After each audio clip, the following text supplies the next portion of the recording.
Hey everyone, so I know you guys are super excited to now include logarithms into the mix of our equations and inequalities. I knew you guys were. I'm super excited, so let's get going.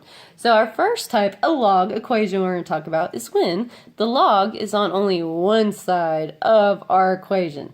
Okay, later on we'll talk about what we do when there's a log on both sides of our equation, but for now we're going to stick with just one log on one side of our equation. So there's some things we need to talk about with a log graph. So with a log graph, our a value, the number inside the logarithm, must always be greater than 0, okay, as well as our c value, okay, our base.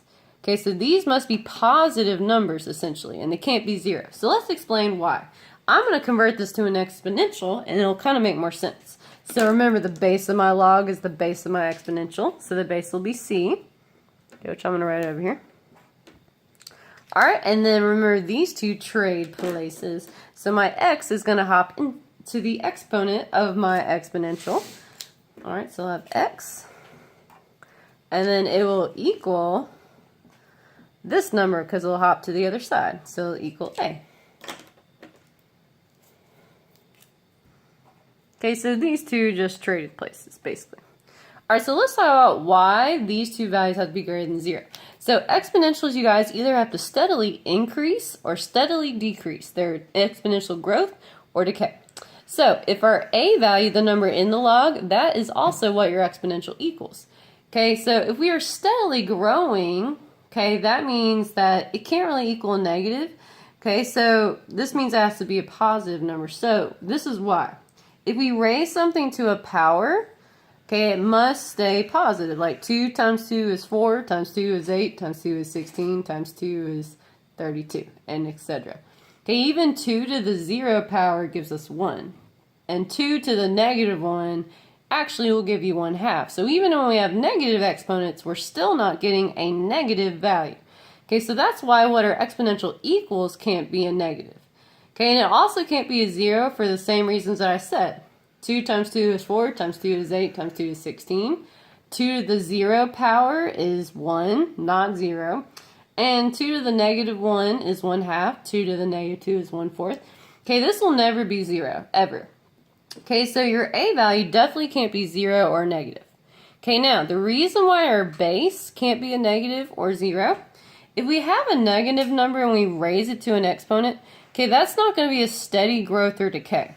Like, negative 1 to the first power is negative 1, okay, which I'll just kind of write this down to keep up with it, which this has nothing to do with our actual problems. I'm just explaining why these exist. So I have negative 1 to the first power, that gives me negative 1. If I have negative 1 squared, negative 1 times negative 1 is 1. If I have negative 1 to the third, negative 1 times negative 1 is positive 1, and positive 1 times negative 1 is negative 1. Okay, if you guys see that this number is not growing, it's alternating between positive and negatives. And that cannot happen in an exponential. You have to be either steadily growing or steadily decreasing, not alternating between increase and decrease. Okay, so since this is the way our exponential works, we just have to keep in mind that your base and the base and the number inside your log must be greater than 0 and also not equal to 0. Okay, so we just need to keep that in mind. Now, the takeaway from this, first of all, I'm never going to give you a base that's not 0 or that's not greater than 0, so you don't really have to worry about that. But sometimes we get answers that are inside of our log that are negative, and that's not allowed. So we need to be on the lookout for that, because when we solve, the a value could go negative. And when we get something like that, you named it. That is called extraneous. It is not allowed. Okay, so we have to be on the lookout for that. Now, the way that we look out for that, okay, each logarithm that contains a variable within it, okay, we must set it greater than 0 because a has to be greater than 0. Okay, and all the values that make it greater than 0, we have to make sure our answer falls within that range. And if it doesn't, it will be called extraneous. Okay, which if this is still not making sense, it will make more sense when we solve a problem. Okay, so let's go through our steps real quickly. So our steps after we do this first part, okay, setting each logarithm greater than 0 that contains a variable within it. Then, using our log properties, we will combine that bad boy into one log. We will get the log by itself on one side of the equation. Then this time we're going to reverse what we did when we had exponentials. The way that we got them out of the exponential is to convert it to a logarithm. So now that we have a logarithm, the way we get it out of a logarithm is to convert it to an exponential. So they are inverse functions, so we're going to do the inverse when we have a log. And finally, we will have to check our answer to make sure that it never makes our a value, that number in the log, less than 0 or equal to 0. So let's go through that real quickly. Okay, so our step 1, we set each log that contains a variable within it greater than 0. Well, look at that, you guys. I see a variable that I see a logarithm that contains a variable within it, x minus 3. Okay, so first thing we're going to do, we're going to set x minus 5 to be greater than 0. Because if that number in there goes less than 0, we're going to have problems. Okay, we're going to solve it real quickly. So I'm going to, the way we move a negative 5 to the other side is by adding 5 on both sides. Okay, so what we get is that x is greater than 5. 0 plus 5 is 5, and negative 5 plus 5 is 0. It cancels out. Okay, so this is something that we just kind of keep in the back of our mind. Okay, we're not going to use it yet, okay, but we must keep that in our mind. If our answer falls less than 5, that's going to make this answer negative, which is not allowed. For example, if I had something like 4 for my x, 4 minus 5 is negative 1, and negatives are not allowed inside logarithms. They're just not. Okay, so now let's go through our steps. So step 1, combine into one log. Guess what, you guys? It's already in one log, so we're good to go. Okay, the next step is to get the log on one side by itself. Well, guess what, you guys? The log is already on one side by itself. Nothing's added or subtracted to our log. The x minus 5 is the number within the log, so nothing additional is added or subtracted. So 1 and 2 are already good to go. Now the next step, we must convert our exponential, or convert our logarithm into an exponential. So let's go ahead and do that real quickly.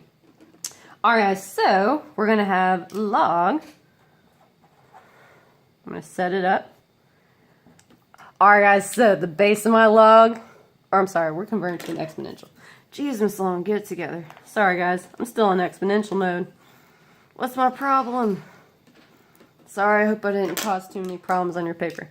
Alright, so we're going to have an exponential now, so sorry you guys. So, my exponential, the base of my exponential is the same as the base of my log, which it is a 3. Okay, and like before, your base of your log and your exponential always stay on the same side of your equation. So since my base is on the left-hand side, the base of my exponential will also be on the left-hand side. Okay, and then, like we've been doing, these two right here will just trade places. So the 2 is going to move to my exponent of my 3. And then the x minus 5 is going to hop to the other side of the equation. Okay? Alright, after we convert that bad boy into an exponential, we need to solve for x, and then we're going to check to make sure our x is greater than 5. If not, we're going to call it extraneous, so let's see what happens. Okay, so I'm going to, first of all, square that 3 before we get going. So we're going to have 3 squared, which is 3, and that will equal x minus 5. Alright, guys, we got to get x by itself. So the way we move a negative 5 to the other side is by adding that bad boy on both sides. And 3 squared is 9. Jeez, Miss Long, what are you doing? Sorry, guys. Apparently, I'm not in the zone tonight. 3 squared is 9. Sorry, I hope I have not caused too much destruction on your paper. Okay, so 3 squared is 9. Alright, now we need to get x by itself. So the way we move a negative 5 to the other side is by adding 5 on both sides. Which negative 5 minus 5 is 0. Cancels out. And 9 plus 5 is 14. So we're going to get 14 equals x. But you know Miss Long doesn't like it like that. I have to have my x on the left-hand side. So I'm just going to flip-flop that equation using the symmetric property and get x equals 14. Okay, so now, before I can determine if that's actually my answer, I must make sure there aren't any sneaky ninjas out there and make sure that that's actually an answer. So let's go back here. My answer must be greater than 5. Which, guess what, you guys? 14 is always greater than 5. So, yay, it works. We're happy. Yay. Okay, so my answer is 14. Okay. So example 11, very similar to the last one, but we're going to be incorporating another property. If you want to try it on your own, go ahead, but we are going to be using a different property, so you might want to watch. Okay, so our very first step, any log that contains a variable in it, we must set greater than 0, because at the end, we have to check our answer, because it's not allowed to be less than 0. Okay, so if you see here, you guys, I've spotted a logarithm with an x in it. Holy hot dog, so I'm going to set all that to be greater than 0. Okay, and that's it. X is already solved for, so this is just something I'm going to keep in my mind. Okay, at the very end, I'm going to go back and make sure my answer is greater than 0. Okay, so let's actually solve this thing, you guys. So from here, I'm going to kind of put that off to the side for now. All right, when we solve this, okay, the first step is to combine into one log, which it is combined into one log, but we don't want anything in front of the log or added to it, so we're going to move that 2 in front of the log. Which, if you guys remember the power rule, we can rearrange this 2 and put it in the exponent of the log. So I'm going to use the power rule quickly and move that 2 to the exponent. Okay, if I use the power rule, it'll be log base 2 of x raised to the power of 2 now, because my 2 is moved to my exponent. And it will equal an 8. Okay, so now that I have isolated my log, got it on one side. Okay, so I've combined into one log, and also now I've gotten the log on one side of the equation by itself. Nothing's added or subtracted to my log anymore. So my next step is to convert that bad boy into an exponential and then solve for x. So remember, you guys, the base of the log and the base of the exponential, when we convert, must stay on the same side. They have to. Okay? So currently my base is a 2, so that's going to be my base when I convert. Okay, and it stays on the same side that my base currently is on. Alright guys, and then these two are going to trade places. Okay, which this is like an x squared. Okay, those are together. Okay, so my 8 is going to hop into the exponent over here. Alright, and then my x squared will hop to the other side. Okay? So let's keep solving. I'm going to move this up here for now because I'm running out of space. Okay. So I'm going to go ahead and write my x on the left-hand side first because it's already irking me. Okay, so we're going to have x squared equals, now 2 to the 8th. This is the big one. Let's see what it is. 2 times 2 is 4, times 2 is 8, times 2 is 16, times 2 is 32, times 2 is 64, times 2 is 128, and then 128 times 2 is 256. So this will be 256. Holy hot dog, that's a big number, you guys. Okay, so we have x squared equals 256. Okay, so now we have to solve for our x, which we have to solve for x. Okay, so currently we're almost there, but we have this squared in the way, and that's getting in the way, which, if you guys remember from our inverse chapter, our inverse section, okay, the way that we undo a square is by taking the square root of both sides. Okay, so the squared and the 2 will cancel each other out, and you're left with the x equals, the square root of 256 is 16. Okay, and don't forget you have to do a plus or minus in the front. Okay, so after we do this plus or minus, remember, anytime you square root both sides of an equation, you have to put plus or minus there. Because if I square 16, 16 times 16 will give me 256. But also, if I square negative 16, negative 16 times negative 16 will also give me positive 256. So I could have a positive 16 or a negative 16 as my answer. But before we determine that, we must go back to our first step and decide if they work. So all of my x values must be greater than 0 at the end, which the only one that's greater than 0 is my positive 16. So unfortunately my negative didn't work out, sad face, but my positive worked out. Yay! Okay, so my final answer would just be x equals positive 16, because negative 16 is extraneous. So next is negative 16, we call that bad boy extraneous. And it does not work. Okay, alright, so this final one, kind of the same idea, but we have some different properties going on. Okay, So the first step, we must always set each log that contains a variable within it to be greater than 0. Okay, which if we look here, the only logarithm with a variable in it is this one right here. Okay, this one has log of 3, so I don't have to worry about that one ever going less than 0, because 3 is always greater than 0, so that one's good to go. Okay, so I'm going to set 45x to be greater than 0, and we're going to solve that real quickly, which the 45 is secretly multiplying to the x. So the way we move it to the other side is by dividing. Which 45 divided by 45 is 1, so they cancel out, and you technically get 1x as your answer, which is the same as x. So I'm going to write x, and 0 divided by 45 is 0. Okay, so this is something we need to keep in the back of our mind. Our final answer must be greater than 0 when we get done. Okay, so that's just going to be in the back of my mind for now. Okay, guys, so let's start solving our logarithm. So the first step, we must combine into one logarithm. So we have more than one logs, as you see. They need to come together into one logarithm. So let's think about some properties of logs that we talked about that involve subtraction and how we can make multiple logs turn into just one log when we have subtraction. Holy hot dog, you guys are so smart. You are correct. We use the quotient property. So we're going to have one log now, and we're going to be using the quotient property, which is division. So remember, with the quotient property, you take the first number in your first log from left to right and put that bad boy in the numerator. And then you take the second number in your second logarithm from left to right and throw that bad boy in the denominator. Okay? So we're going to simplify this down, which 45 divided by 3 is 15. So this will be log base 3 of 15x equals 1. Okay, so now that we have combined into one log, we need to get the log by itself on one side, which it is. Nothing's added or subtracted to my log, so that one's good to go. All right, then it says convert to an exponential and solve for x. So why don't we go ahead and do that? Okay, guys, so remember, the base of our exponential is the base of the log, and it stays on the same side as my current base, so it stays on the left.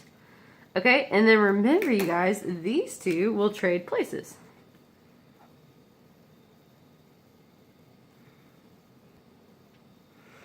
I'm so sorry, you guys. I'm obviously tired, and I keep making silly mistakes. So let's go back to here. I'm sorry, it's not that big of a problem. So 45 divided by 3 was 15. Okay, but our base should stay the same, which if we don't see a base, remember the base should be 10. I don't know why I put a 3 there. I guess I looked here and saw the 3. I'm so sorry, you guys. Obviously, Miss Long needs more sleep, and she's not thinking straight. So, take it out on me. I'm sorry. Okay, so backtrack. Sorry, guys. Okay, so here we did 45x divided by 3 and got 15x using our quotient property. We used the same base, which since it didn't have a base, secretly it's a 10. Okay, so since our base is secretly a 10, the base of our exponential is the same as the base of our log. So my base of my exponential is 10, because secretly the base of these logs, when we don't see them, you guys, is a 10.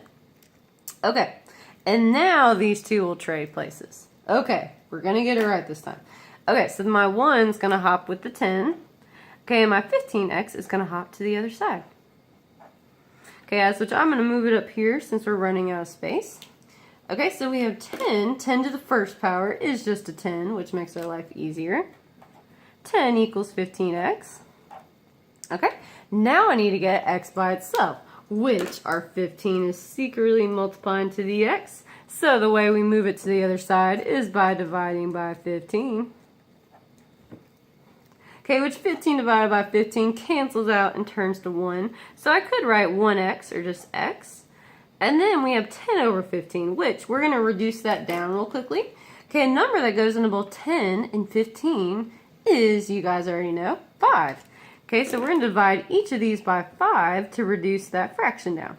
So 10 divided by 5 is 2. And 15 divided by 5 is 3. So secretly my fraction is just 2/3. Okay, so, you know me, I want my x to go on the left-hand side, so this will be x equals 2/3. Okay, I just flip-flop my equation around, but before I circle my answer and say that it's correct, I must go back here and check myself. Is my answer greater than 0? Holy hot dog, you guys, 2/3 is greater than 0. So this is an answer, and we're happy because we got it right. Alright, so 2/3 would be my answer. Again, I apologize about the silly mistakes in this problem and problem 10. Sorry guys, obviously I need to get some sleep. So good night, and I will see you again.